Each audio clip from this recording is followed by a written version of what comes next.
खुदावंद यीशु मसीह के बाबरकत पुरफजल और निजात बख्श नाम में आप सबकी सलामती हो। आज हम खरूज की किताब के सबक नंबर 5 पर पहुंच चुके हैं। मेरी तरफ से, मेरी टीम की तरफ से आप सबको सलाम। और आज जो ही हम खरूज की किताब का मुतालिया कर रहे हैं तो आज बड़ा अहम अनवान है, और वो अनवान है फसा, पास्का ईद। ये ईद तमाम तर बातों के बावजूद यीशु मसीह की तरफ इशारा करती थी। तो आइए हम रूह कुद्दस को दावत देते हैं कि वो हमारी रहनुमाई करे ताकि हम इस सबक को बेहतर तरीके से समझ सकें और इसे अपनी ज़िंदगियों का एक अमली हिस्सा भी बना लें।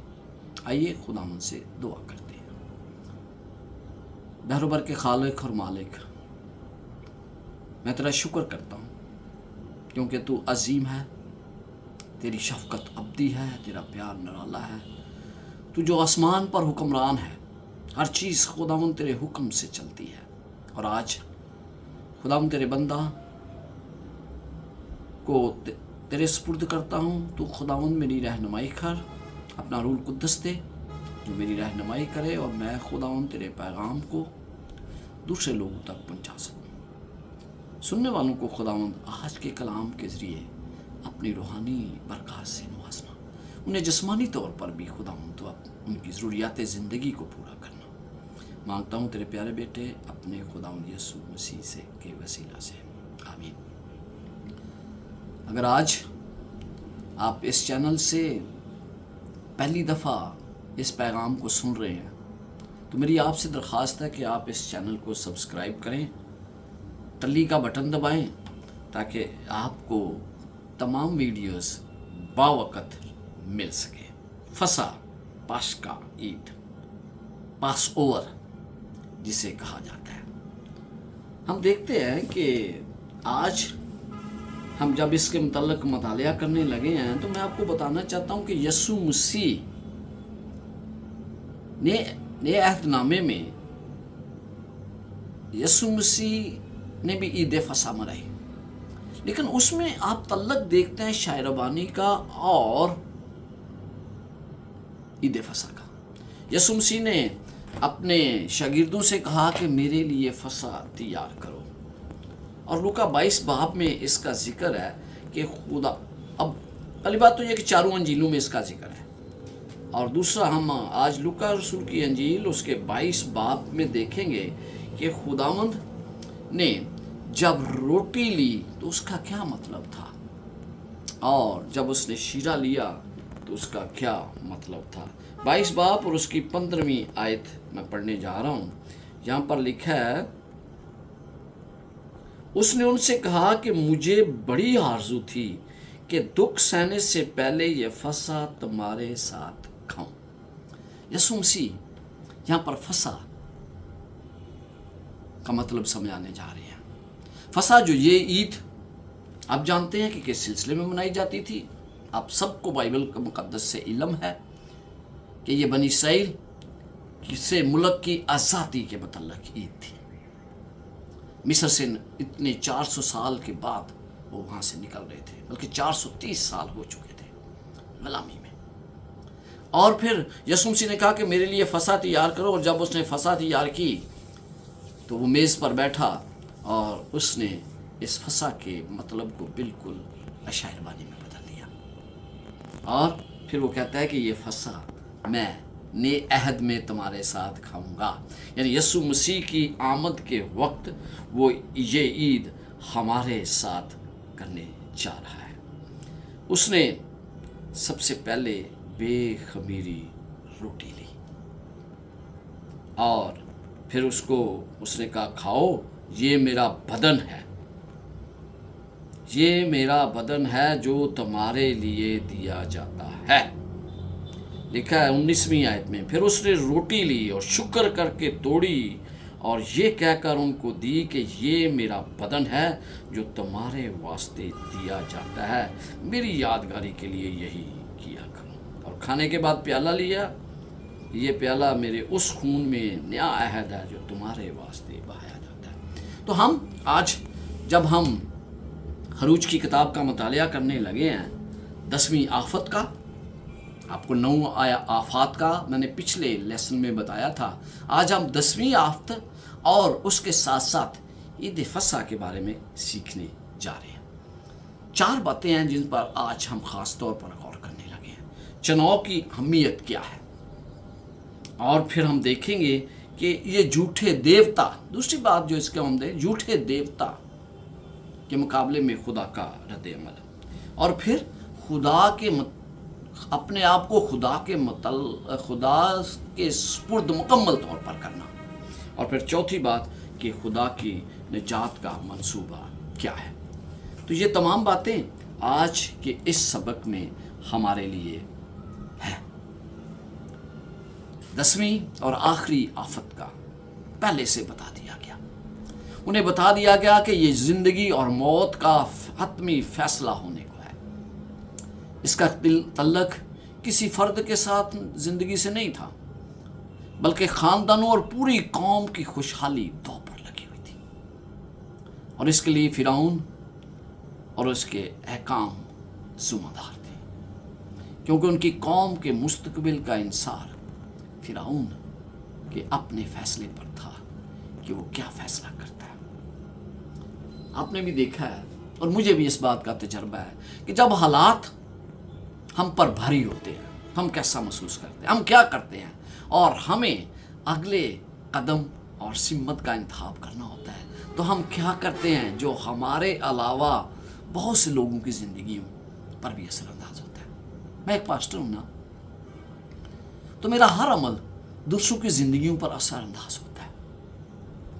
تو فرعون جو کہ ایک رہنما تھا، اس کا فیصلہ بھی تمام لوگوں پر اثر انداز ہونے جا رہا تھا۔ جب ہمیں حکمت، فہم اور صحیح کام کرنے کی قوت دینے کے لیے تیار ہوتا ہے خداوند، تو ہم اس کے ساتھ کیا کرتے ہیں؟ تاہم مسئلہ یہ ہے کہ ہم ہمیشہ اپنے ضدی دلوں کے ساتھ کئی دفعہ ہم ضد کرتے ہیں، اور ضدوں دلوں کے ساتھ ہم وہ درست فیصلہ نہیں کر سکتے، اور بعد میں وہ پتہ چلتا ہے کہ یہ ہم نے کیا کر دیا۔ خروج کے بیان میں ایک شخص کے خدا کے سامنے سر تسلیم خم نہ کرنے کی وجہ سے پوری قوم کو سزا ملی، دوسرے لوگوں پر اس کا فیصلہ اثر انداز ہوا، اور اس کی وجہ سے بہت سے لوگ زندگی سے ہاتھ دھو بیٹھے۔ خدا نے یہ مقرر نہیں کیا تھا کہ یہ لوگ، کسی کو بھی اس رات مرنے کی ضرورت نہیں تھی، ہر کوئی زندہ رہ سکتا تھا، لیکن اس کا انحصار صرف اور صرف فرعون پر تھا کہ وہ کیا فیصلہ کرتا ہے۔ 10ویں آفت نے انہیں ہلا کر رکھ دیا۔ یہ 10ویں آفت حقیقت میں ایمان کا ایک امتحان تھا، اور جیسے میں نے کہا کسی کو بھی اس رات مرنے کی ضرورت نہیں تھی، صرف برے کا خون انہیں بچا سکتا تھا، اور یہ حقیقی برا یسوع مسیح ہے جو مجھے اور آپ کو بچا سکتا ہے، کوئی اور نہیں۔ اس رات کیا ہوا؟ اس رات ان لوگوں کی زندگی بدل گئی، ان زندگیوں کو کوئی دکھ سہنا نہیں پڑا جنہوں نے برے کے خون پر ایمان لا کر اس کا یقین کیا۔ لیکن یہ تمام کچھ ایسے نہیں ہوا، خداوند سب کچھ پہلے آگاہ کرتا ہے، خداوند پہلے سے ساری چیزوں کو بیان کر دیتا ہے۔ اب دیکھتے ہیں کہ یہاں پر بچوں کا کیا قصور تھا۔ بہت سے لوگ سوچتے ہیں کہ بچوں کا کیا قصور تھا کہ انہیں بھی مرنا پڑا۔ تو عزیزوں، میں تھوڑی دیر میں آپ کو اس کے متعلق بتانے جا رہا ہوں۔ تو ان کا کیا قصور تھا؟ اس سے پہلی آفت جو تھی وہ 3 دن کی تاریکی تھی۔ تاریکی کیوں تاریکی تھی؟ انہیں یہ موقع فراہم کیا جا رہا تھا کہ وہ اب بھی توبہ کر لیں، اس سچے خدا کو مان لیں، تریکی کے دیوتا کو نہیں، روشنی کا جو سورج ان کا روشنی دیتا ہے اسے فراموش کر کے حقیقی دیوتا یعنی حقیقی خدا کی طرف لے آئے۔ آموس 3 باب اور اس کی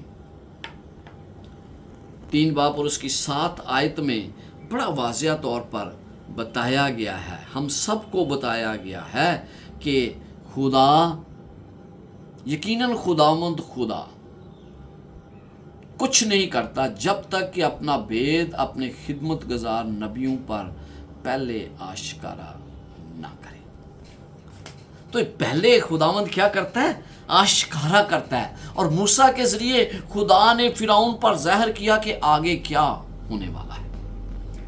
خدا نے صحیح طرح اس کو آگاہ کر دیا کہ تیرا غرور، تیرا تشدد، استحال، بت پرستی کے متعلق خداوند ایک منصفانہ فیصلہ کرنے جا رہا ہے، اور وہ فیصلہ پہلے بھی تو دیکھ چکا ہے۔ خدا چاہتا ہے کہ اس لوگوں کو جانے دے، اگر تو نہیں جانے دے گا تو اب کی بار ایک اور آفت ہوگی، اور یہ آخری آفت ہوگی۔ آئیے خروج 12واں باب اور اس کی 4 سے 6 آیات پڑھتے ہیں۔ خروج 12 باب اور اس کی 4 سے 6 آیات۔ اور اگر کسی کے گھرانے میں کیا انہیں کرنا تھا؟ پہلے سے آگاہ کیا گیا 10ویں تاریخ کو برے کا چناؤ کیا جانا تھا۔ 14 تاریخ کو اسے کہا گیا کہ اس کو ذبح کیا جانا ہے۔ میں پڑھنے لگا ہوں 11واں باب اور اس کی 4 سے 6 آیات تک۔ اور موسیٰ نے کہا کہ خداوند یوں فرماتا ہے کہ میں آدھی رات کو نکل کر مصر کے بیچ میں جاؤں گا، اور ملک مصر کے سب پلوٹے، فرعون جو تخت پر بیٹھا ہے اس کے پلوٹے سے لے کر وہ لونڈی جو چکی پیستی ہے اس کے پلوٹے تک، اور سب چپاؤں کے پلوٹے مر جائیں گے، اور سارے ملک مصر میں ایسا بڑا ماتم ہوگا جیسا نہ کبھی پہلے ہوا اور نہ پھر کبھی ہوگا۔ خدا نے مصر کو آگاہ کر دیا۔ یہاں پر بیان کیا گیا کہ اور پھر اگر 8ویں آیت اسی باب کی پڑھیں تو آپ کو پتہ چلے گا کہ فرعون بڑی تیش میں وہاں سے نکل کر چلا گیا۔ کیوں؟ غالباً وہ اس نے جب انکار کر دیا، 8ویں آیت میں پڑھنے لگا ہوں، اور جہاں پر لیا اور تیرے یہ سب نوکر میرے پاس آ کر میرے آگے سر نگوں گے اور کہیں گے کہ تو بھی نکل اور تیرے سب پیروکار بھی نکلیں، اس کے بعد میں نکل جاؤں گا۔ یہ کہہ کر وہ بڑے تیش میں فرعون کے پاس سے نکل کر چلا گیا۔ تیش میں کیوں آیا؟ کیوں اسے غصہ آیا؟ اس بات کے لیے کہ جو وہ چاہتا ہے وہ کرنے کے لیے تیار نہیں، اور اس کے نتائج بھی اس کو بتا دیے کہ کیا ہونے جا رہا ہے، اس کو بتا دیا گیا کہ کیا ہے، تمام پلوٹے مر جائیں گے، لیکن وہ تو کسی طور پر سننے والا نہیں تھا۔ موسیٰ نتائج سے پریشان تھا۔ کیوں؟ خدا نے کہا تھا کہ تو فرعون کے لیے خدا ہے، وہ کسی کی ہلاکت نہیں چاہتا تھا، اس لیے وہ پریشان تھا۔ دیکھیں، خدا ایک منصف خدا ہے، وہ کسی سے ناانصافی نہیں کرتا، منصف ہے، اور وہ غرور، ناانصافی، امتیازی سلوک، تکبر، استحصال، ظلم اور خود غرضی کے خلاف ہے، مصیبت زدہ، بدسلوکی کا شکار اور ستائے جانے والوں کے ساتھ ہے۔ خدا انصاف کرے گا جو اس کی محبت کا ایک اظہار بھی ہے۔ تو خدا جو انصاف پسند ہے وہ کیوں کر انصاف نہیں کرے گا؟ ہمیں ہمارا خدا منصف اور محبت کرنے والوں کی پوری کوشش کرنی چاہیے، ہمیں منصف اور محبت کرنے والے ہونے کی پوری کوشش کرنی چاہیے، تاہم ہم کسی سے کسی طور سے انتہائیوں کا شکار ہو سکتے ہیں۔ محبت کی بنا پر ہم غلطیوں اور ان چیزوں پر آنکھیں بند کر لیتے ہیں جن کے درست ہونے کی ضرورت ہے۔ خدا انصاف کرتا ہے، کیا میں انصاف کرتا ہوں؟ या मैं चेहरा देखकर इंसाफ करता हूं, या मैं अपने अजीजों को बचाने के लिए इंसाफ का कत्ल करता हूं। खुदा मेरा मुनसफ है, और हम किसी से मोहब्बत करते हैं, हम उसके लिए इंसाफ नहीं चाहते बल्कि हम रहम चाहते हैं। जब इंसाफ की बारी आती है तो क्या मैं सर्द मैरी से इंसाफ करता हूं? क्या मैं चीजों को पुसे पुष्ट डालकर इंसाफ करता हूं? खुदावंद इसकी बजाय लिखा है मीका 6 बाब और उसकी 8 आयत में, खुदावंद तुझसे इसके सिवा क्या चाहता है कि तू इंसाफ करे और रहम दिली को अजीज रखे और अपने खुदा के हजूर फरोतनी से चले। खुदा तो मुझसे ये तवक्को करता है, मैं क्या करता हूँ? मैं शायद इसके बरअक्स करना चाहता हूँ। क्यों करना चाहता हूँ? क्योंकि मैं उसके काम की पैरवी नहीं करना चाहता। मूसा जानता था कि क्या होने जा रहा है। मूसा जानता था कि उसको क्या दर्जा दिया गया है, और अब ये मूसा था जिसने वो नाराज होकर गया। क्यों गया? क्योंकि वो जानता था कि क्या होने जा रहा है। और इसके बाद हम देखते हैं ये गाही का पैगाम हम सबको दिया जाता है। खुदा कभी भी कोई भी चीज़ उस वक्त तक नहीं करता जब तक अपने बरगज़ीदों को ना बताए। उसने आपको भी बताया है और मुझे भी बताया है। आपके पास लेसन स्टडी है, तो यहाँ पर देखें एक सवाल है, अगर हम कामल तवाज़ुन हासिल नहीं कर सकते तो इंसाफ की बजाय रहम करने की गलती क्यों बेहतर है? मिसाल के तौर पे, हम अगर इंसाफ अच्छी तरह नहीं कर सकते, शायद हम इंसाफ करने में हमें समझ नहीं आ रही, तो आपका रुख हमेशा रहम दिली की तरफ होना चाहिए। खुदा ने बनी इसराइल को बता दिया कि क्या होने जा रहा है, और उसके लिए उन्होंने तैयारी शुरू कर दी। खरूज 12वें बाब में हमें पता चलता है कि ये तैयारी कैसी थी। खुदा ने उन्हें अहम हालात से आगाह कर दिया, उन्हें हदायत दी गई, उन्हें बताया गया कि बरे को ज़बह करना है, बरे को 10 तारीख को उसका इंतखाब कर ले, 14 तारीख को तुमने उसे ज़बह करना है। ये बरा क्या था? ये बरा हकीकी बरा यीशु मसीह था। यूहन्ना रसूल, यूहन्ना की इंजील उसके पहले बाब और 29 आयत में था, ये खुदा का बरा है जो दुनिया के गुनाह उठा ले जाता है। तो अजीजों, ये वो बरा था जो अलामती तौर पर कुर्बान होने जा रहा था। कुर्बानियों का निज़ाम आपने देखा, मक़दस में गुनाह की कुर्बानी दी जाती थी क्योंकि गुनाह की मजदूरी मौत है, और उसके इवज़ एक गुनाहगार बरा लाता था या कोई और चीज़ उसको कुर्बान किया करता था। शायद उसके हाथों पे खून लगता हो, टांगों पे खून लगता हो, और उसका नजराना पेश किया जाता था। बरे ने क्या कसूर किया था? कोई भी नहीं। तो इसी तरह यीशु मसीह आपके लिए, मेरे लिए कुर्बान हो गया, क्योंकि वो बेऐब बरा था। और यहाँ पर भी उन्हें तलकीन की गई कि हर शख्स को बेऐब बरा लाना है। ये यीशु मसीह की अलामत था। हमें पता चलता है कि ये गुनाह की मजदूरी मौत है। यीशु हमारी कुर्बानी है।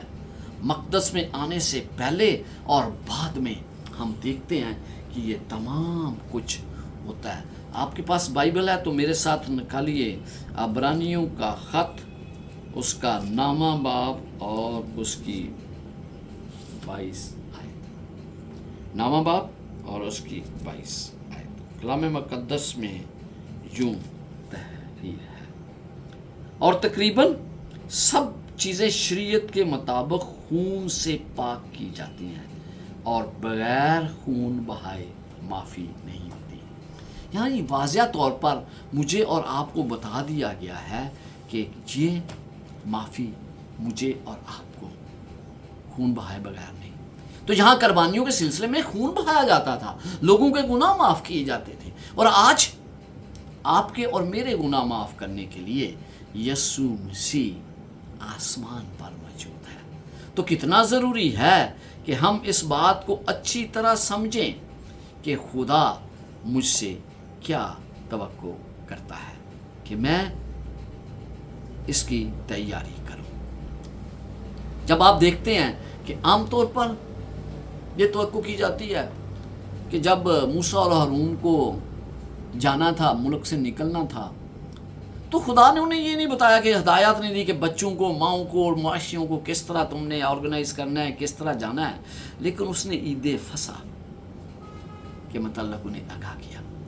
ہر خاندان کو ایک برا تیار کرنا تھا جس میں کچھ بھی ضائع نہیں کرنا، ہر ایک کو اسے کھانا تھا، ہر ایک کو اپنا حصہ کھانا تھا، اور اگر خاندان کے افراد پورے نہیں تو اسے دوسرے کے ساتھ بانٹ کر کھانا تھا۔ ایک چیز اور آپ نے دیکھی کہ خدا نے انہیں کہا تھا کہ اس سے پہلے کہ یہ آفت آئے تم نے برے کے خون کو ذبح کرنا ہے، برے کو ذبح کرنا ہے، اور اس کا خون اوپر کی چوکٹ اور دونوں دہلیزوں پر لگا دینا ہے، نیچے نہیں لگانا۔ کیوں؟ کیونکہ یہ خون یسوع مسیح کی علامت تھا جو ان کے پلوٹوں کو بچانے جا رہا تھا۔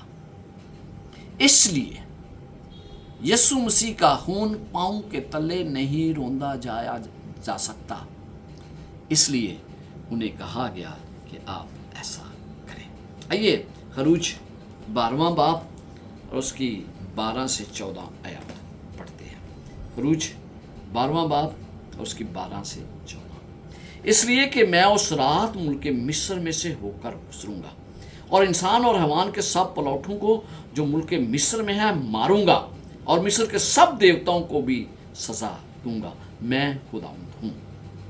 اور جن گھروں میں تم ہو ان پر وہ خون تمہاری طرف سے نشان ٹھہرے گا، اور میں اس خون کو دیکھ کر تم کو چھوڑتا جاؤں گا۔ اور جب میں مصریوں کو ماروں گا تو وبا تمہارے پاس پھینکنے کی بھی نہیں کہ تم کو ہلاک کرے، اور وہ دن تمہارے لیے ایک یادگار ہوگا، اور تم اس کو خداوند کی عید کا دن سمجھ کر منانا، تم اسے ہمیشہ کی رسم کر کے اس دن کو نسل در نسل عید کا دن منانا۔ یہاں پر آپ دیکھتے ہیں کہ خدا نے واضح ہدایات دے دی، یہ آخری آفت ان پر آنے والی تھی اور انہیں اس کے لیے تیار کرنے کے لیے خدا نے کہا دیا۔ ہر سال انہیں اس کو یاد رکھنا تھا، باوجداد کو یاد رکھنا تھا، باوجداد کو اپنے بچوں کو بتانا تھا کہ آزادی کا عمل کس طرح گزرا، کس طرح خدا نے ان کی مدد کی، کس طرح خدا ان کے ساتھ تھا، اور کس طرح خدا نے اس پاشکا عید کو منانے کا حکم دیا، یعنی فصح کو منانے کا حکم دیا۔ یہاں پر 12ویں اور 13ویں آیت فصح کے معنی کی وضاحت کرتی ہے۔ تباہی کا الہی فیصلہ بنی اسرائیل پر سے گزر جائے گا۔ عبرانی زبان میں فصح کے لیے پاش کا لفظ استعمال ہوا ہے جس کا مطلب گزر جانا ہے۔ انگریزی زبان میں فصح کو پاس اوور کہا جاتا ہے۔ یہ وہ لفظ 2 لفظ سے بنتا ہے، پاس اور اوور کا مجموعہ ہے، جس کا معنی اوپر سے گزر جانا ہے، کیونکہ تباہی ان عبرانی گھروں کے اوپر سے گزر گئی جن کے دروازوں کی چوکٹوں پر برے کے خون کے نشان زدہ کیا گیا تھا، جو زندگی اور نجات کی علامت تھا۔ تو اس سے ہمیں پتہ چلتا ہے کہ خدا نے کس طرح اپنے لوگوں کے لیے نشان مقرر کیا تھا، تیاری کی تھی۔ اس عید کے لیے انہیں ہر طریقے سے تیار ہونا تھا۔ ماضی میں کی گئی خدا کی بھلائی کو آپ کس طرح یاد کرتے ہیں؟ کس طرح وہ آپ کو آنے والے خطرے سے محفوظ رکھتی ہے؟ جب میں اپنی ماضی کی زندگی دیکھتا ہوں تو میں بڑا مطمئن ہوتا ہوں۔ کیوں مطمئن ہوتا ہوں؟ اس لیے کہ جس خدا نے ماضی میں میری رہنمائی کی ہے وہ میری آئندہ وقت میں بھی رہنمائی کرے گا۔ اور بنی اسرائیل کے پلوٹوں کو یہی حکم تھا، یہی انہیں کرنا تھا، یہی انہیں بتانا تھا کہ خدا نے کس طرح ان کی مدد اور رہنمائی کی ہے۔ فصح کے متعلق ہم اس تہوار کو उन्हें बताना था, नस्ल दर नस्ल आने वाली नस्ल को उन्हें बताना था। जब वो पूछते तो उन्हें बताना था कि हमें, हमारे लिए खुदा ने क्या क्या किया है। इसीलिए ज़रूरी है कि आपकी ज़िंदगी में जो भी खुदा काम करता है वो आने वाली नस्ल को मुंतकिल करे। खरूज 12वां बाब और उसकी 17 से 23 आयत में इस जश्न में हम देखते हैं कि खून का क्या किरदार था। बड़ा का खून इस त्यौहार का एक अहम उनसर बड़ा का खून है, जो इस दावत में शरीक लोगों ने अपने घरों की चौखटों पर लगा रखा था। इस तरह उन्होंने इस ईमान के साथ खुदा पर भरोसे का इजहार किया कि वो उन्हें उस सब से निजात दिलाएगा जिसका सामना बरे के खून में ढंकेंगे और लोग करेंगे। फसा के बरे को बेअहब होना चाहिए था, जैसे मैंने कहा, क्योंकि यीशु मसीह की तरफ इशारा था। और जिन घरों में हो उन पर वो खून तुम्हारी तरफ से निशान ठहरेगा। और उन्हें यह कहा गया कि इन घरों को नहीं छोड़ना, क्योंकि जब मैं मिस्रियों को मारूंगा, 13वीं आयत, और जिन घरों में तुम हो उन पर वो खून तुम्हारी तरफ से निशान ठहरेगा, और मैं उस खून को देखकर तुमको छोड़ता जाऊंगा। और जब मैं मिस्रियों को मारूंगा तो वबा तुम्हारे पास फटकने की भी नहीं कि तुमको हलाक करे। पूरी अंजील फसा के जश्न के साथ मुंसलिक है, क्योंकि उसने ना सिर्फ गुलामी से आज़ाद दी बल्कि उन्हें नई सरजमीन दे दी। हमारे गुनाहों के लिए यीशु मसीह की कुर्बानी और उसकी खूबियों का इतलाक उन तमाम लोगों पर होता है जो उसके खून से ढके हुए हैं। सदियों बाद पलूस ने इस त्यौहार पर नजर डाली और लिखा पुराना खमीर, यानी उन्हें ईद फसा किस तरह मनानी थी, बड़ा खाना था। इसके साथ साथ बेखमीरी रोटी को खाना था, साग, कड़वे साग पात के साथ। और आज मिस्र में तो मुझे पता नहीं कि ऐसी कोई कड़वी बूटी मौजूद थी, लेकिन आज इसराइल में वो बूटी पाई जाती है, जो आज भी बनी इसराइल ईद फसा मनाते हुए उसे नोश करते हैं। कड़वा साग पात का क्या मतलब है? बेखमीरी रोटी से क्या मुराद है? बेखमीरी रोटी वो रोटी जो उसमें खमीर मिक्स नहीं किया जाता। बनी इसराइल खमीरी रोटी खाते थे। बेखमीरी रोटी जो गुनाह की अलामत थी, वो यीशु मसीह ने सलीब पर आपके लिए और मेरे लिए उसको ख़त्म किया। इसलिए उन्हें कहा गया कि खमीर को दूर कर दो, पहले एक हफ्ता दूर करो। खमीरी ईद का दिन जो था, जो वो शुरू होता था 15 तारीख को, यानी 14 की शाम को। 14 को ये दोपहर को बड़ा ज़बह किया जाता था और 3 बजे बस ज़बह किया जाता है। और ये यीशु मसीह की मौत का भी वक्त है। 3 बजे और 5 बजे यहूदी लोग ईद फसा के लिए बड़ा ज़बह करते थे। उसको पकाना, उसको तमाम कुछ करना, क्योंकि उन्हें आधी रात से पहले ये खाना था, और बेखमीरी रोटी और साग पात के साथ। तो सदियों बाद पौलुस रसूल इसके बारे में क्या लिखता है? पुराना खमीर निकाल कर अपने आप को पाक कर लो, ताकि ताज़ा गूंदा हुआ आटा बन जाओ, ताकि तुम बेखमीर हो, क्योंकि हमारा भी फसा यानी यीशु मसीह कुर्बान हुआ। यानी खमीर आटा गूंदने में इस्तेमाल होता है, और आप सब जानते हैं इसके बारे में। और बाइबल में पहला तज़किरा बनी इसराइल की मिस्र से रवानगी के वक्त बेखमीरी रोटी की तैयारी के वक्त हुआ, चूँकि खमीर गुनाह की अलामत था। पहला करंथियों 5 बाब 6 से 8वीं आयत तक। इसलिए फसा के त्यौहार के दौरान 1 हफ्ते के लिए खमीर को घरों से बाहर कर देना और इस्तेमाल ना करना था।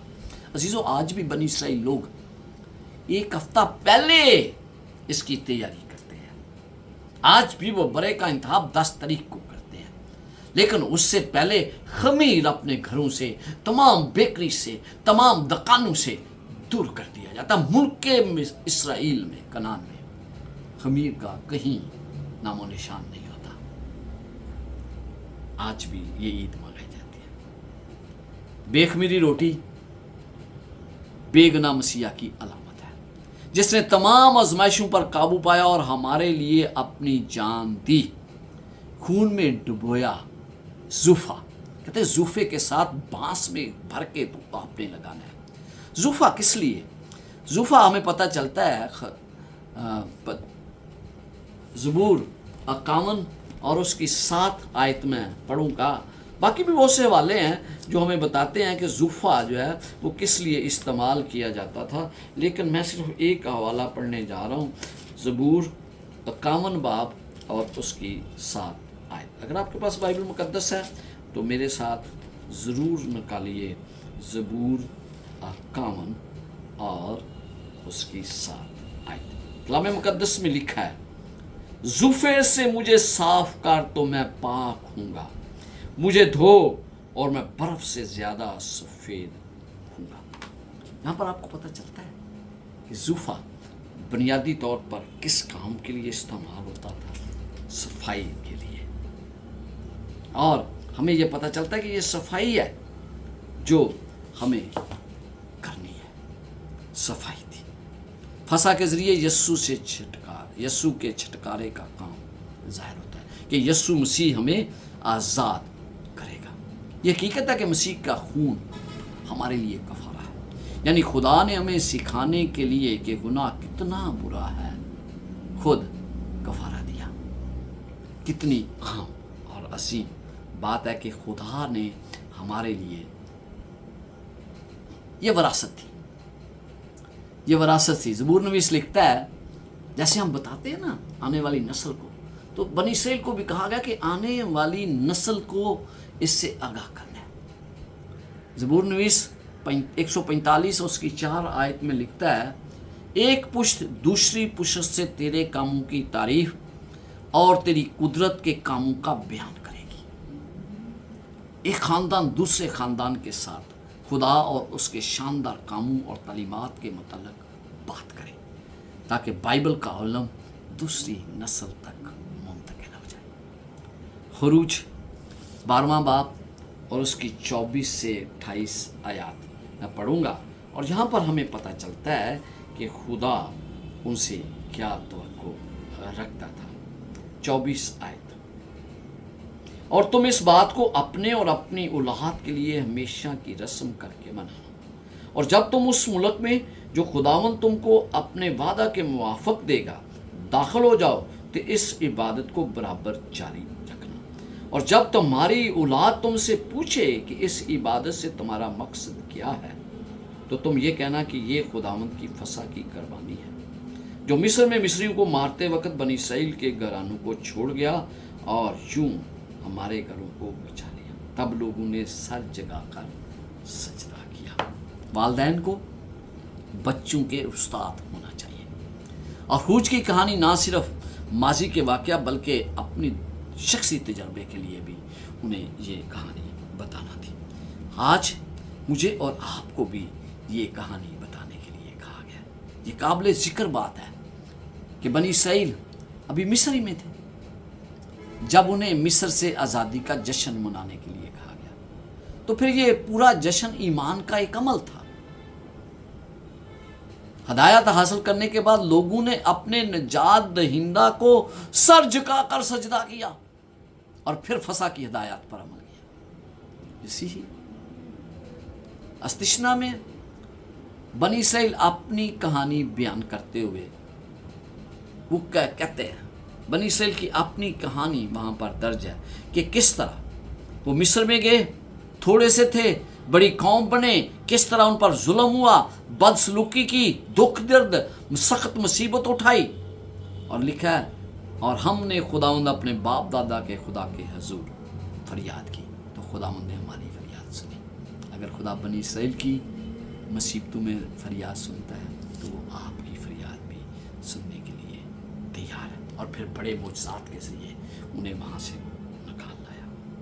नेज़ बाप अपने बच्चों को फसा की कहानी किसी भी तरह सुनाते थे। आपको और मुझे भी आज अपने बच्चों को सिखाना है। देखें, बहुत से लोग इस बात पर सवाल करते हैं कि छोटे बच्चों का क्या कसूर था, یہ آخری آفت تھی، اور اس میں ہم دیکھتے ہیں 12واں باب 29 اور 30 آیت میں، خروج 12واں باب اس کی 29 اور 30 آیت میں،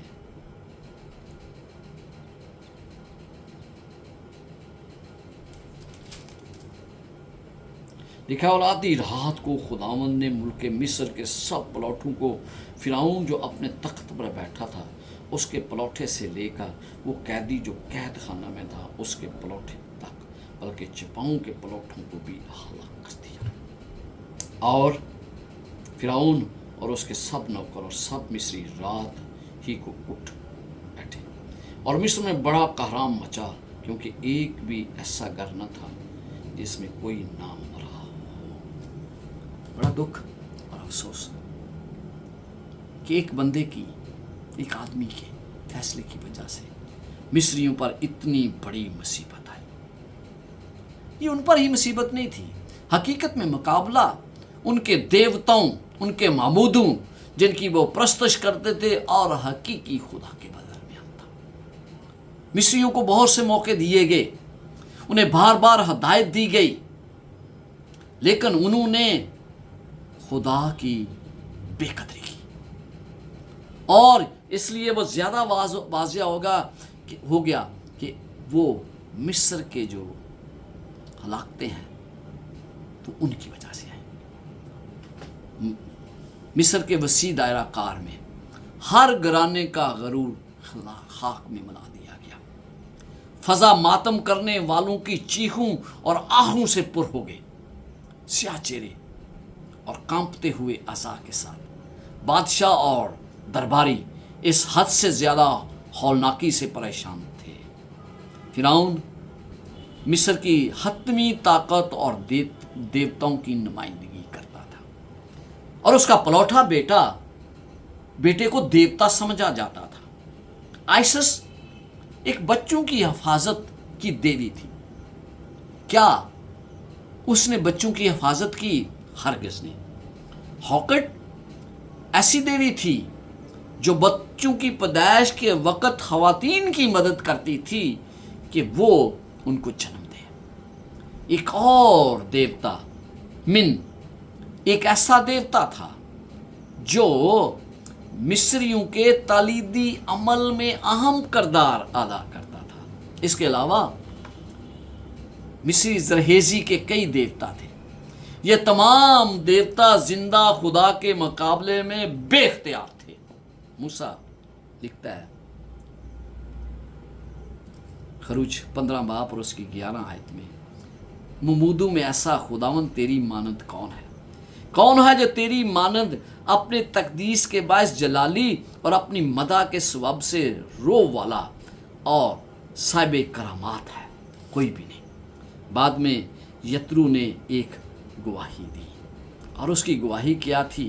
خروج 18-17 باب کہتا ہے، اب میں جان گیا کہ خداوند سب معبودوں سے بڑا ہے، کیونکہ وہ ان کاموں کو میں جو انہوں نے غرور سے کیے ان پر غالب ہوا۔